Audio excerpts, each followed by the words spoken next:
It seems that you have met a horrible demise, my friend. But these things happen in life. Life goes on. Not for you, obviously. You're dead. But it reminds me of a time I was having a conversation with my friend Orville. We were where were we? I think we were by the river. We were sitting by the river and watching the fish leap over the falls. And I said to Orville, sometimes I feel like a fish leaping over and over again, always trying to get somewhere, though I don't know where, only to find myself in the jaws of a beast. He, of course, looked at me, surprised. Have you been in the jaws of a beast, friend? To which I said, no, of course not, Orville. I said, no. I simply meant that life can seem like a relentless endeavor to overcome meaningless obstacles, only to meet an equally meaningless fate regardless of your efforts, regardless of the obstacles you've passed. And Orville, he stood and proceeded to drape me with a picnic cloth, to which I asked him, I said, friend, what are you doing? He looked at me very concerned, really. I feel like you've gotten too much sun. Indeed, indeed I had. He proceeded to pour me a glass of just ice-cold lemonade.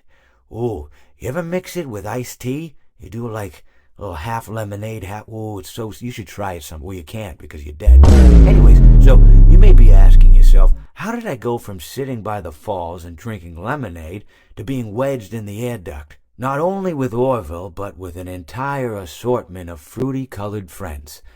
Well, there's really no good answer to that, but perhaps I met a demise of my own at some point, and this is my afterlife or my dream, whatever it might mean. I honestly don't know. Or maybe it doesn't mean anything at all.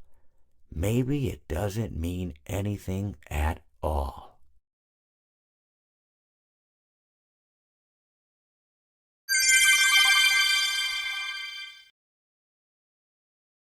My friend, you have met a terrible, terrible demise.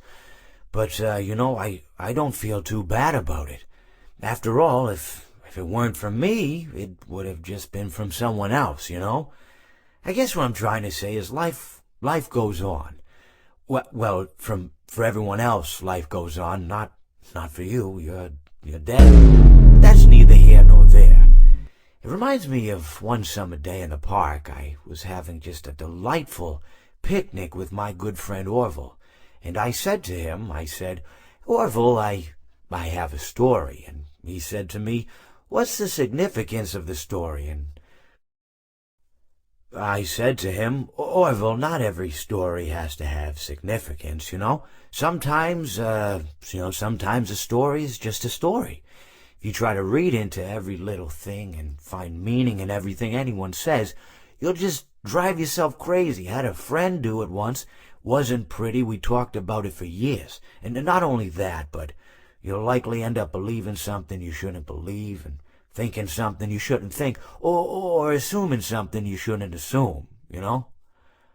Sometimes, I said, a story is just a story. So just be quiet for 1 second of your life and eat your sandwich, okay? Of course, it was only then I realized I made sandwiches, and poor Orville was having such difficulty eating it. Elephants have those clumsy hands. Actually, I suppose that's the problem. They don't have hands at all, do they? They're all feet. And I couldn't imagine someone asking me to eat a sandwich with my feet. Now, if I recall correctly, there was a bakery nearby. I said to him, Orville, let me go get you some rye bread. Now, I'm unsure if elephants enjoy rye bread, but I assure you that Orville does. Now, this was on a Tuesday, which was good because rye bread was always fresh on Tuesday. They made sourdough bread on Monday and threw it out Wednesday, or rather they sold it at a discount for people wanting to feed the ducks, and then probably at the end of the day, finally, they threw it all out. I don't recall.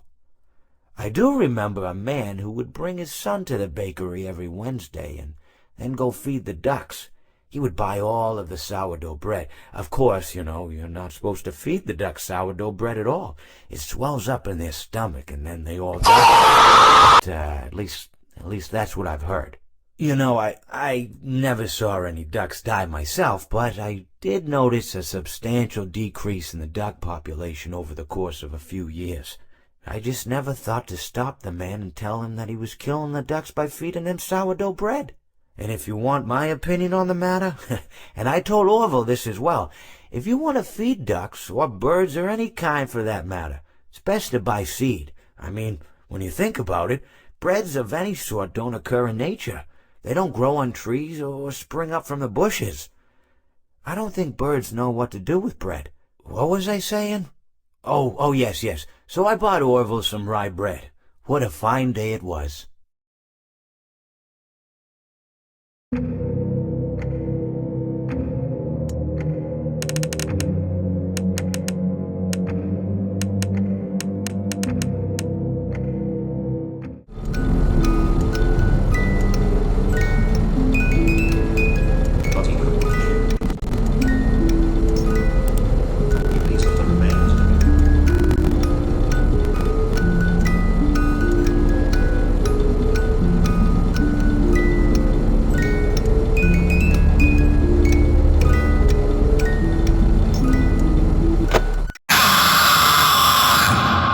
Well, it seems that your journey has ended. Very sorry about that. It was always going to end this way, of course. If it weren't by me, it would have just been by some other, terrible thing. Just, you could not imagine how terrible it would be. Just, I get scared thinking about it. I'm glad it's not me. It reminds me of a time I was speaking to my good friend Orville. We were sitting on a park bench watching the pigeons. I was on the left, he was on the... Oh, wait, was I on the right or left? Anyways, it doesn't matter. We were sitting on there watching the pigeons. And I said to Orville, "Friend, those birds are frozen." And he kind of looked at me like I'd lost my mind. But I reminded him that it was winter, and often birds will sit in a tree until they freeze. And then they sort of fall to the ground until the sun warms up and they can, move around again. So I said to Orville, "You might as well save those breadcrumbs until the birds thaw, because they can't very well enjoy them in the condition they're in." To which he asked what I meant, and asking what condition the crumbs should be in before he threw them to the birds, assuming that I meant the birds couldn't enjoy the breadcrumbs in the condition that the crumbs were in, when in fact I had meant the birds could not enjoy them in the condition that the birds were in, considering that the birds were frozen. So he took a moment and then threw his last handful onto the ground. I said to him, "Orville, why did you throw the breadcrumbs to the birds when I just told you they're frozen?" To which he responded, "The breadcrumbs are not frozen." Again, misunderstanding my words.